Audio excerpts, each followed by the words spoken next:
Nick! What? Guess what? What? Guess what generation it is? What generation is it, Claire? No, you guess. Why do I have to guess? Because you know everything. I already do everything around here. Yes. Something that comes after 10. Yes. What comes after 10? 21. You're stupid. 20. It's 11th gen time, ladies and gents, and your sub box is probably filled with plenty of videos talking about performance and all that stuff, and we decided that we weren't going to do that. We're going to do a build and have some fun because eye candy. Let's do that.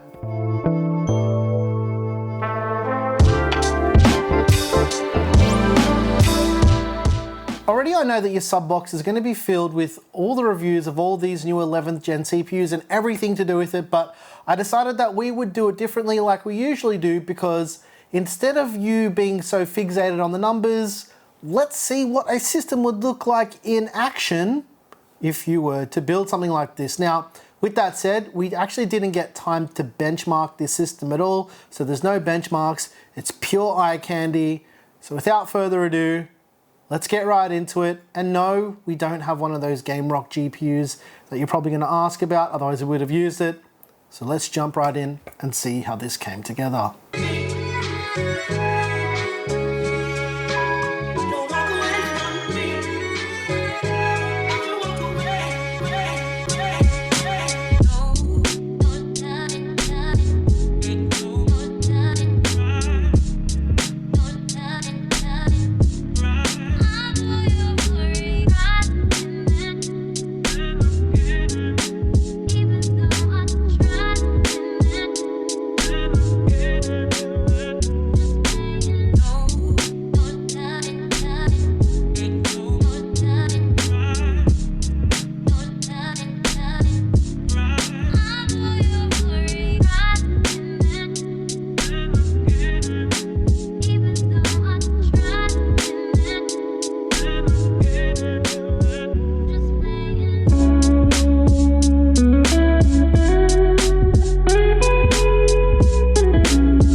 All right, ladies and gents, I hope you enjoyed our first 11th gen Intel build. Yeah, there's no benchmark, so let's skip right to the parts. You wanna help me out with this, Bindi? All right, we got Bindi now, that's better. The CPU is the Intel Core i9-11900K. It's a new 11th gen CPU, obviously because this is the 11th gen launch. We put the 11900K on the MSI MEG Z590 Ace. We've covered this board already. I'll put a link in the top right-hand corner if you want to know a little bit more about this motherboard. To cool the 11900K, we used the brand new MSI Core Liquid K360 360mm AIO.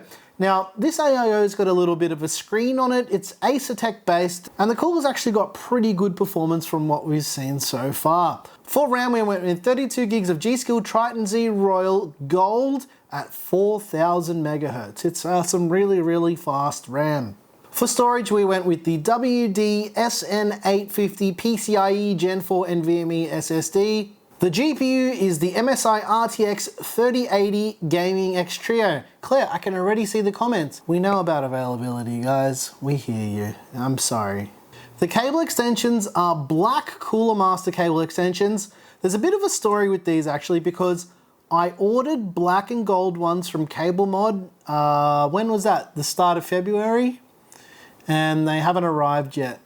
They were actually for this build because we have all of these builds for like launch stuff planned out so far ahead of time that it's not funny.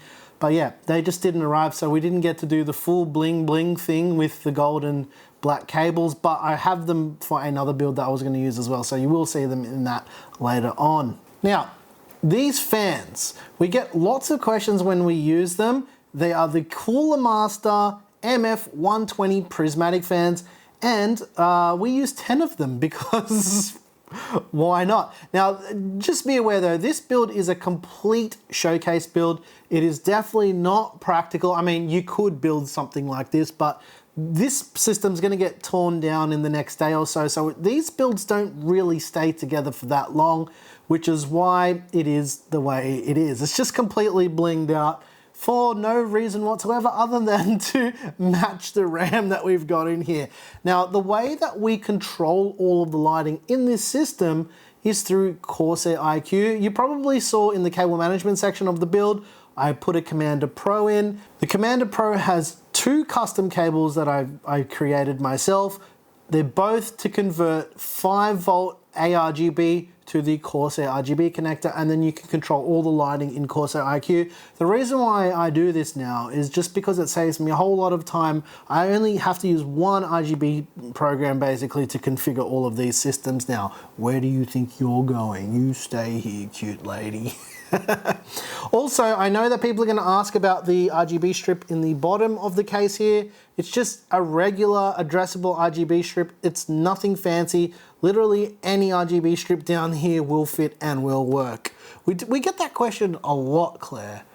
It's like, which one is it? It doesn't matter. It's just some random one. I don't even know what it is. If I knew, I'd probably tell you, but it's just like some random one that we had from a build left over. I don't know. I actually have no idea. And lastly, the case. It's the Corsair 5000D Airflow. We've actually done a full review of this case with thermals and all that jazz already, and you can check that out in the top right hand corner right now so you can know what the performance is like of this case. Spoiler alert, it's really good, which is why I decided to use it for this build. Also, I didn't peel the glass for this case because I'm using this case for my personal water-cooled gaming PC build a little bit later on, and I want to do all of that stuff when I get around to building my own personal rig in this. But for now, it is what it is. All right, ladies and gents, that's just about gonna do it. We're gonna have some more 11th gen performance stuff a little bit later. We didn't wanna do it in this video because your sub box is gonna be absolutely filled with all that stuff. And we've got some very unique testing that we wanna share with you guys a little bit later. But yeah, this is it for now. If you're interested in all the parts, if there's something I didn't mention, it's gonna be in the PCPartPicker list down below in the description. You can peruse that at your leisure. See you, Bindi. Bye. Thanks for hanging around. She knew what time it was, Claire. She knew it was time to end the video. And if you like the music you heard here, I make all the music. It's available over on Patreon. Once again, thank you so very much for watching. I'm your boy Nick with Gear Seekers. You peak, we seek. And as I mentioned already in the video, I didn't want to have another video for you guys to watch with performance. I wanted to show you guys something gorgeous to look at for once with a launch. So yeah, that's why we did it this way, and performance stuff will probably come next week sometime. Just on a bit of a note about this launch, I'm just gonna say it, I'm gonna come out and say it. For us as like tech YouTubers and reviewers and whatnot, this has been possibly the most confusing launch of all time.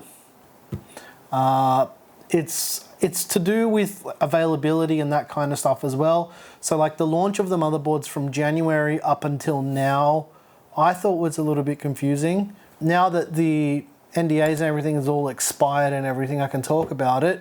We received this CPU here in January, and everything got moved around that many times that was just really confusing for us. Hence the reason why we don't have any testing, because the release date changed that many times. I'm sure that other reviewers out there are going to talk about this launch basically the same way and talking about all of the confusion and whatnot. Yeah. And I'm sorry that we subjected you to so many motherboard videos, but I know we thought you guys would be keen for it, but they'll be helpful in the long run. yeah, they'll be helpful in the long run, but no one's going to watch this part of the video. But let's talk about what actually happened with the 11th gen launch for us. How a couple of hours ago we're like, yeah, sweet, well, we're a day ahead for everything, and then we realized, I looked at the embargo time and I'm like, hey, that's tonight. Whoops. Whoops. Like we had planned to test this system and do everything, but we legitimately ran out of time. We've got all of these parallel projects running at the same time. So like the way it works is sometimes we'll film like a section of a video, we'll test this thing, and then there's just like a whole bunch of things running at the same time. And I'm going. You guys are bored. I'm also bored with repeating myself.